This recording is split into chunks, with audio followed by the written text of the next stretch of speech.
आकाशवाणी गोरखपुर से प्रादेशिक समाचार।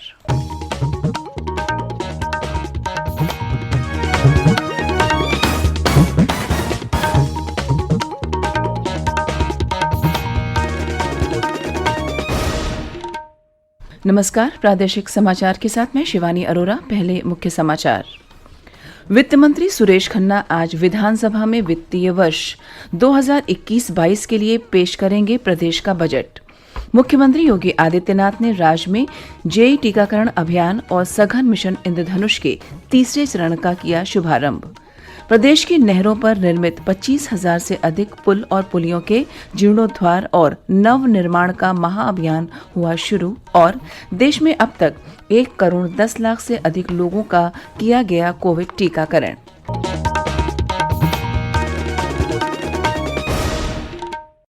अब समाचार विस्तार से। प्रदेश सरकार आज अपना पहला पेपरलेस बजट पेश करेगी। केंद्रीय वित्त मंत्री निर्मला सीतारमण द्वारा हाल ही में संसद में पेश किए गए बजट के बाद उत्तर प्रदेश देश का पहला राज्य होगा जो कागज रहित बजट पेश करेगा। और ब्यौरा हमारे संवाददाता से। वित्त मंत्री सुरेश खन्ना आज उत्तर प्रदेश का पहला पेपरलेस बजट सुबह 11 बजे पेश करेंगे। इसका सीधा प्रसारण दूरदर्शन उत्तर प्रदेश पर किया जाएगा। बजट के मुख्य बिंदुओं को विधानमंडल के सभी सदस्यों के आईपैड पर उपलब्ध कराया जाएगा और सदन में 2 विशाल स्क्रीनों पर भी ये मुख्य बिंदु प्रदर्शित किए जाएंगे। इस साल का बजट उत्तर प्रदेश सरकार का बजट नाम के ऐप पर भी उपलब्ध होगा, जिसे प्ले स्टोर से आसानी से डाउनलोड किया जा सकेगा।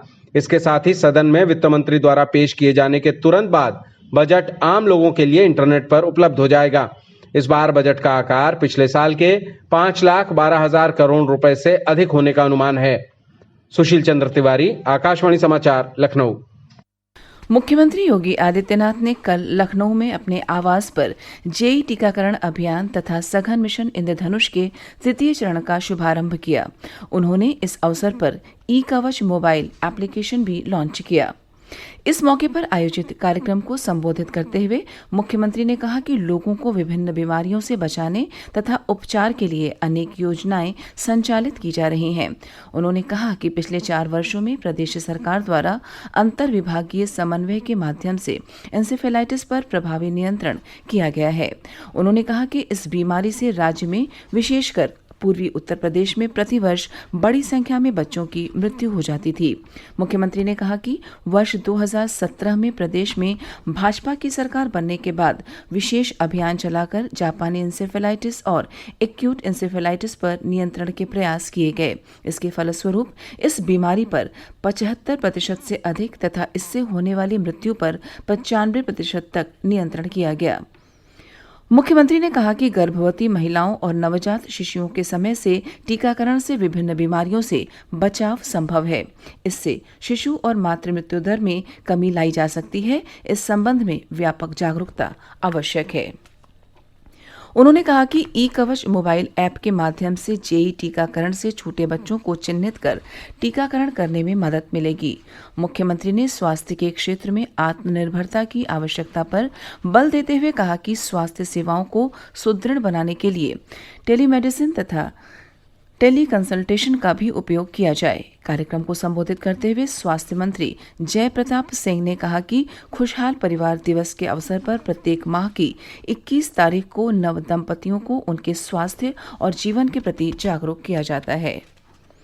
प्रधानमंत्री नरेंद्र मोदी ने कल नई दिल्ली में भारतीय जनता पार्टी के राष्ट्रीय पदाधिकारियों की बैठक का उद्घाटन किया। एनडीएमसी के कन्वेंशन सेंटर में आयोजित इस बैठक में पार्टी के राष्ट्रीय पदाधिकारियों के अलावा राज्य प्रभारी, प्रदेश अध्यक्ष और अन्य नेता भी शामिल हुए। श्री मोदी और पार्टी अध्यक्ष जेपी नड्डा ने बैठक के उद्घाटन सत्र को संबोधित किया। दिन भर चली इस बैठक में आत्मनिर्भर भारत अभियान, कृषि कानूनों तथा राज्यों में होने वाले विधानसभा चुनावों पर चर्चा की गई। बैठक में प्रधानमंत्री को धन्यवाद देते हुए एक प्रस्ताव पारित किया गया। इसमें कोविड महामारी से प्रभावी तरीके से निपटने के लिए उनके कुशल नेतृत्व की सराहना की गई। इस प्रस्ताव में कृषि क्षेत्र में किए गए सुधारों और किसानों की आमदनी बढ़ाने के उनके प्रयासों की भी सराहना की गई। प्रादेशिक समाचार आप आकाशवाणी गोरखपुर से सुन रहे हैं। मुख्यमंत्री योगी आदित्यनाथ ने जल शक्ति विभाग के अंतर्गत सिंचाई एवं जल संसाधन विभाग की नहरों पर 25,000 से अधिक पुल और पुलियों के जीर्णोद्धार एवं नवनिर्माण के लिए महाभियान का कल शुभारंभ किया। अपने आवास से इस महाभियान का शुभारंभ करते हुए मुख्यमंत्री ने अधिकारियों को 2 दिन के अंदर क्षतिग्रस्त पुल पुलियों का पुनर्निर्माण गुणवत्ता के अनुरूप कराने के निर्देश दिए। मुख्यमंत्री ने कहा कि प्रदेश में नहरों पर लगभग 70,000 से अधिक पुल और पुलियां निर्मित हैं। इनमें से 21,542 पुल और पुलियों का जीर्णोद्धार तथा 3,000 से अधिक पुल पुलियों का पुनर्निर्माण किया जाएगा। उन्होंने कहा कि राज्य सरकार द्वारा सरयू नहर परियोजना, मध्य गंगा नहर परियोजना सहित विभिन्न सिंचाई परियोजनाओं को तेजी से पूरा कराया जा रहा है। उन्होंने कहा कि विगत वर्षों में वाहनों की बढ़ती संख्या को देखते हुए और किसानों के हित में नहरों पर पुल पुलियों का जीर्णोद्धार कराया जा रहा है। रक्षा मंत्री राजनाथ सिंह ने कल नई दिल्ली में हुनर हाट का उद्घाटन किया। उन्होंने कहा कि Hunar Haat vocal for local पर जोर देती है, जो आत्मनिर्भर भारत का आधार है। श्री सिंह ने कहा कि हुनर हाट न केवल पारंपरिक कलाकारों और शिल्पकारों को समान मंच उपलब्ध कराती है, बल्कि देश की समृद्ध संस्कृति और परंपरा को भी दर्शाती है। श्री सिंह ने यह भी कहा कि यह हाट कलाकारों की कला और शिल्प को राष्ट्रीय और अंतर्राष्ट्रीय पहचान देने में महत्वपूर्ण भूमिका निभाती है। इससे उन्हें अपने उत्पादों का उचित मूल्य मिलता है। देश में स्वास्थ्य कर्मियों और अग्रिम पंक्ति के कार्यकर्ताओं को कोविड का टीका लगाने के मामले में नित नए कीर्तिमान स्थापित हो रहे हैं। केंद्रीय स्वास्थ्य मंत्रालय ने कल बताया कि पिछले 24 घंटे में 4,32,000 से अधिक लोगों को टीके लगाए गए। इन्हें मिलाकर अब तक 1,10,85,000 से अधिक लोगों को कोविड का टीका लगाया जा चुका है।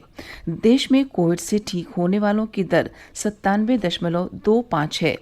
पिछले 24 घंटे में संक्रमण के 14,264 नए मामले सामने आए।